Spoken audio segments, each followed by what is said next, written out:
அது 100, இது 1000. அல்ஹம்துலில்லாஹ். கூடிய சீக்கிரத்தில் எதிரிகள் உங்களை மட்டமாக நினைத்தவனுடைய அந்த நினைப்பில் மண் விழும் சகோதரர்களே.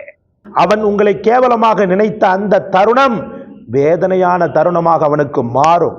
இவர்களையா நான் அப்படி நினைத்தேன், இவனையா அப்படி நான் நினைத்தேன், இப்படி உயர்ந்து விட்டானே என்று அவன் புழுங்கி புழுங்கி சாக. பிஸ்மில்லாஹிர் ரஹ்மானிர் ரஹீம்.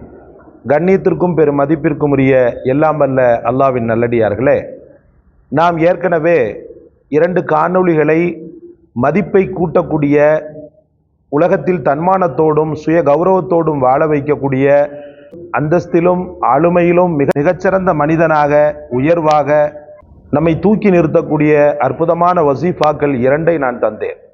அதனுடைய தொடர்ச்சியாக மட்டமாக நினைத்தவர்களுக்கு முன்பு மதிப்பு மிகுந்தவனாய் மிளிர வைக்கக்கூடிய அற்புதமான தெய்வ வார்த்தையை, அல்லாஹ்வின் வார்த்தையை நாம் பார்க்க இருக்கிறோம். முதலில் தான் மட்டப்படுத்தப்படும் போது எந்த காலத்திலும் மனம் தளர்ந்து விடக்கூடாது. யா ஐயுஹல் முஸம்மில் குமில் லைல இல்லா கலீலா. போர்வை போர்த்தி ஒதுங்கி இருப்பவரே, எழுந்து அல்லாஹ்வை தொழுகுங்கள் என்று அல்லாஹ் ரப்புல் ஆலமீன் சொல்வான். அந்த ஒரு கட்டளையை மனதில் வைத்து அந்த மாதிரி ஒரு தருணங்கள், அதாவது தான் இழிவாக்கப்பட்ட அந்த தருணங்களில் உடனடியாக அல்லாஹ்வினுடைய இபாதத்தில் ஈடுபட்டு விட வேண்டும் சகோதரர்களே. அல்லாஹ் ரப்புல் ஆலமீனுடைய தொழுகை பாதி சோகங்களை சுகங்களாக மாற்ற வல்லது. படைத்தவனை தொழுது முடித்ததும் ரப்புல் ஆலமீனிடத்தில், ரப்பே, எந்த காலத்திலும் நான் தாழ்ந்தவன் அல்ல, உன்னால் கண்ணியமாக்கப்பட்டவன், உன்னால் இஸ்ஸத்து கொடுக்கப்பட்டவன், என்னை கைவிட்டு விடாதே. எந்த காலத்திலும் நீ என்னை கைவிட்டது கிடையாது, தரம் தாழ்த்தியது கிடையாது. ஆனால் இந்த மனிதனோ என்னை தரம் தாழ்த்தி விட்டான், என்னை கோரப்படுத்தி விட்டான், என்னை மட்டப்படுத்தி விட்டான் அப்படின்ற அந்த வேதனையை அல்லாஹ்விடத்தில் முதல்ல பதிவு செய்தரலாம். எதில்? தொழுகையில் பதிவு செய்தார். முஹம்மது ரசூலுல்லாஹி ஸல்லல்லாஹு அலைஹி வஸல்லம் தான் இழிவாக்கப்படக்கூடிய ஒவ்வொரு தருணங்களிலும் அவங்க முதல்ல கையில் எடுத்தது தொழுகையை தான். நீங்கள் நல்லா பார்த்தீங்கன்னு சொன்னால், உங்களுக்கு ஏற்கனவே நான் சொன்னது உண்டு, காபத்துல்லாவில் தொழுது கொண்டிருந்த முஹம்மது ரசூலுல்லாவுக்கு இடையூறு தந்து அவர்களை மானபங்கப்படுத்த வேண்டும் என்று 4 ஷைத்தான்கள் எழுந்தனர். அபூ ஜஹல், உத்பா, உமையா, இன்னொருவன். இந்த 4 ஷைத்தான்களும் முஹம்மது ரசூலுல்லா சஜிதா செய்யும் போது அருவருப்பான ஒட்டகத்தின் மலக்குடலை அவங்களுடைய கழுத்து பகுதியில் வச்சாங்க. அதுக்கப்புறமா அன்னை ஃபாத்திமா ஸஹரா ரலியல்லாஹு அன்ஹா அவர்களுக்கு தகவல் தெரிவிக்கப்பட்டு ஓடோடி வந்து அந்த அசுத்தத்தை நீக்கி தன் தந்தையின் கழுத்தை கழுகி கட்டி பிடித்து அழுதார்கள். அதற்கு பிறகு முஹம்மது ரசூலுல்லா தன் மகளை தேற்றினார்கள். சம்பந்தப்பட்ட ஒவ்வொருவனையும் சுட்டிக்காட்டி, இறைவா இவனை நீ பார்த்துக்கொள், இறைவா இவனை நீ கவனித்துக்கொள், இறைவா இவனை நீ கவனித்துக்கொள் என்று அல்லாஹ்விடம் பொறுப்பு சாட்டி, அதற்கு பிறகு அவன் இந்த 4 பேரும் நாசமாய் போன வரலாறு உங்களுக்கு தெரியும். அதனால முதலாக இழிவாக்கப்பட்ட உடனேயே உடனடியாக வீட்டில் வைத்து இழிவாக்கப்பட்டீர்களா, உடனடியாக ஒரு ரூம்ல வந்து தொழுகுங்க. ஒரு ஃபங்க்ஷன்ல இழிவாக்கப்பட்டீர்களா, உடனடியாக வீட்டில் திரும்பி தொழுவுங்க. அல்லது சமூகத்தாரால சில நேரத்தில் நீங்க புறக்கணிக்கப்பட்டீங்களா, உடனடியாக அல்லாஹ்வுடைய மஸ்ஜிதுக்கு ஓடிவாங்க. ஓடி வந்து தொழுகையில ஈடுபடுங்க. தொழுகையில ஈடுபடும் போது ஒரு விதமான ஒரு பவர் உங்களை நோக்கி வருவதை உங்களால் உணர்ந்து கொள்ள முடியும் சகோதரர்களே. தலை சாயாத ஒரு தன்மையும்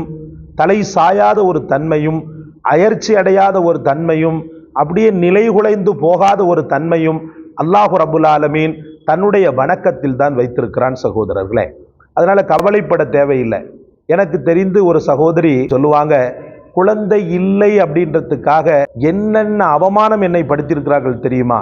என் கணவனிலிருந்து, என் மாமனாரிலிருந்து, என் மாமியாரிலிருந்து, ஏன் ஒரு சில கட்டங்களில் என் கூட பிறந்த சகோதர சகோதரிகள் கூட என்னை மட்டமாக நினைத்து என்னை இது பண்ணாங்க. ஆனால் என்னுடைய ரப்பு என்னை கைவிடலை. அல்லாஹ் ரப்புல் ஆலமீன் அவனுடைய கருணையை ஒரு சில வருடங்கள்லேயே என் மீது காட்டி எனக்கு ஒரு அற்புதமான குழந்தையை தந்தான். இன்னைக்கு நான் தலைநிமிர்ந்து போறேன் ஹஸ்ரத் அப்படின்னு சொல்லி சொன்னாங்க. அப்ப சகோதரர்களே, இப்படி எக்ஸெட்ரா சொல்லிக்கொண்டே இருக்கலாம். எந்த விஷயத்தில் நீங்கள் தாழ்வுபடுத்தப்பட்டீர்களோ அந்த விஷயத்தில் உயர்வடைய வேண்டும் என்று அல்லாஹ்விடத்தில் கேளுங்க. அதனால தாழ்வுபடுத்தப்படுறது அப்படின்றது 3 விஷயத்துல தாழ்வுபடுத்தப்படுவோம். பொருளாதாரத்துல முக்கியமா தாழ்வுபடுத்தப்படுவோம், செல்வாக்குன்னு ஒன்று இருக்குது பாருங்க, அந்த செல்வாக்கு இல்லாத ஒரு சூழ்நிலையில நம்ம தாழ்வுபடுத்தப்படுவோம். அதே போல அல்லாஹ்வுடைய நியாமத்துக்களான குழந்தையின்மை அல்லது வேறு வகையான குறைபாடுகளால் நம்ம தாழ்வுபடுத்தப்படுவோம். தாழ்வுபடுத்தப்பட்ட அந்த ஒரு காரணியை நெஞ்சில் நிறுத்தி, எனக்கு ஒரு உயர்வை நீ தந்துவிடு ரப்பே, என் மீது இரக்கப்படு ரப்பே, இந்த விஷயத்தில் நான் பாதிக்கப்பட்டிருக்கிறேன், அவன் என்னை ஓரங்கட்டி இருக்கிறான், என்னை மண்ணாக என்னை மட்டமாக நினைத்திருக்கிறான், எந்த நேமத் எனக்கு இல்லை என்று நான் மட்டப்படுத்தப்பட்டேனோ, எந்த நேமத் எனக்கு இல்லை என்று நான் அவமானப்படுத்தப்பட்டேனோ, எந்த நேமத் எனக்கு இல்லை என்று நான் தாழ்வாக்கப்பட்டேனோ, அந்த நேமத்தை நீ அபரிதமாக தந்து என்னை வானுயர நீ உயர்த்த வேண்டும். அவன் கண் முன்னால் அவன் நினைத்ததற்கு மாற்றமாக அப்படியே அவன் பெருமூச்சு விடக்கூடிய அளவுக்கு என்னுடைய கண்ணியத்தை, என்னுடைய மரியாதையை, எனக்கு அந்த நேமத்தை நீ தாராளமாக வழங்க வேண்டும் என்று அல்லாஹ்விடத்தில் கேளுங்கள். அப்படி ஒரு அல்லாஹ்வின் இஸ்ஸத்தை வானுலகத்திலிருந்து கயிற்றை வைத்து இழுத்து உங்களின் பக்கம் கொண்டு வரக்கூடிய அற்புதமான தெய்வ வார்த்தையோடு உங்களிடத்தில் நான் வந்திருக்கிறேன். அல்லாஹ்வின் வார்த்தையை பாருங்கள். முன்பின் ஸலவாத்துக்களை மறக்கலாகாது. ஆரம்பத்தில் 3 முறை பெருமானார் ஸல்லல்லாஹு அலைஹி வஸல்லமுடைய பிரியத்தின் வெளிப்பாடாம் ஸலவாத்துக்களை மொழிந்துவிட்டு, அஊது பில்லாஹி மினஷ் ஷைத்தானிர் ரஜீம், பிஸ்மில்லாஹிர் ரஹ்மானிர் ரஹீம், ஃபதுல்லாஹ முக்லிஸீன லஹுத்தீன வலவ் கரிஹல் காஃபிரூன், ரஃபீஉத் தரஜாதி துல் அர்ஷ், ஃபதுல்லாஹ முக்லிஸீன லஹுத்தீன வலவ் கரிஹல் காஃபிரூன், ரஃபீஉத் தரஜாதி துல் அர்ஷ், ஃபதுல்லாஹ முக்லிஸீன லஹுத்தீன வலவ் கரிஹல் காஃபிரூன், ரஃபீஉத் தரஜாதி துல் அர்ஷ். அவ்வளவுதான். அர்த்தத்தை பாருங்கள். ஃபதுல்லாஹல் முக்லிஸீன லஹுத்தீன், நல்ல களப்பற்ற தூய்மையான மனதோடு அல்லாஹ்வின் மார்க்கத்தில் இருந்த நிலையில் அல்லாஹ்வை நீங்கள் அழையுங்கள். வலவ் கரிஹல் காஃபிரூன், நீங்கள் அழைப்பதில் உங்களுக்கு எதிர்ப்பான காபிர்கள் வெறுப்படைந்தாலும் சரி, நீங்கள் அல்லாஹ்வை அழையுங்கள். அவன் எப்படிப்பட்டவன் தெரியுமா?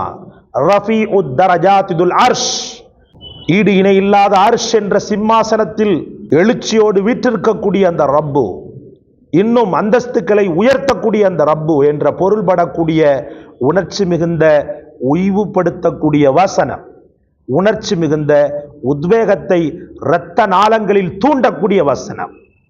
ரஃபீஉத் தரஜாத் துல் அர்ஷ், படைத்த ரப்பே, ரஃபீஉத் தரஜாத் துல் அர்ஷ், அர்ஷின் அதிபதியே, அந்தஸ்துகளை உயர்த்த போவனே, இதோ உன் அடியான் அந்தஸ்து தாழ்த்தப்பட்டிருக்கிறேன், இதோ உன் அடியான் அவமானப்படுத்தப்பட்டிருக்கிறேன், சமூகத்தால் புறக்கணிக்கப்பட்டிருக்கிறேன், ஓரங்கட்டப்பட்டிருக்கிறேன். படைத்தவனே, ரஃபீஉத் தரஜாத், அந்தஸ்துக்களை உயர்த்தக்கூடிய ரஃபீஏ, என்னை உயர்த்திவிடு நாயனே என்று சொல்லி இந்த ஆயத்தை அல்ஹம்துலில்லாஹ் 100 முறை ஓதுங்கள். ஓதி முடித்தவுடன் அடுத்ததாக யா ரஃபீஉ யா ரஃபீஉ யா ரஃபீஉ யா ரஃபீஉ அப்படின்னு சொல்லிட்டு 1000 முறை ஓதுங்கள். அது 100, இது 1000. அல்ஹம்துலில்லாஹ், கூடிய சீக்கிரத்தில் எதிரிகள் உங்களை மட்டமாக நினைத்தவனுடைய அந்த நினைப்பில் மண் விழும் சகோதரர்களே.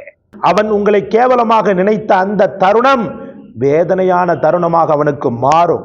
இவர்களையா நான் அப்படி நினைத்தேன், இவனையா அப்படி நான் நினைத்தேன், இப்படி உயர்ந்து விட்டானே என்று அவன் புழுங்கி புழுங்கி சுங்கி புழுங்கி என்ன செய்வான்டா, ஓரங்கட்டப்படுவான். அல்லாஹ் கைவிட மாட்டான்.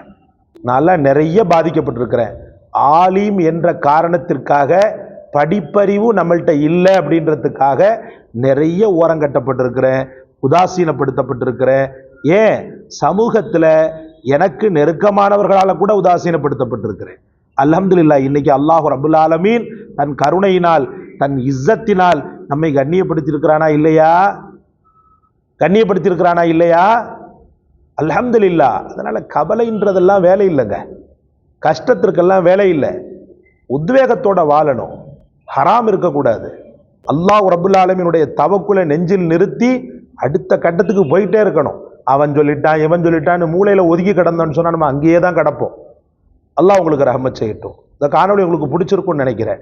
லைக் பண்ணுங்க, ஷேர் பண்ணுங்க, சப்ஸ்கிரைப் பண்ணுங்க. எல்லாவற்றை விட மேலாக அற்புதமான இந்த வசீஃபாவை, உங்களுக்கு முக்கிய வசீஃபாவான இதை உங்களுக்கு தந்தமைக்காக எமக்காக துஆ செய்ய மறந்துடாதீங்க. உயிர் உள்ள வரைக்கும் கண்ணியத்தோடு வாழ்ந்து, கண்ணியத்தோடு இருந்து, கண்ணியத்தோடு மறையவும், கண்ணியத்தோடு நாளை ஆகிரத்தில் எழுப்பப்படவும் அல்லாஹ் தௌஃபீக் செய்வானாக. ஜஸாக் அல்லாஹ். அஸ்ஸலாமு அலைக்கும் வரஹ்மத்துல்லாஹ்.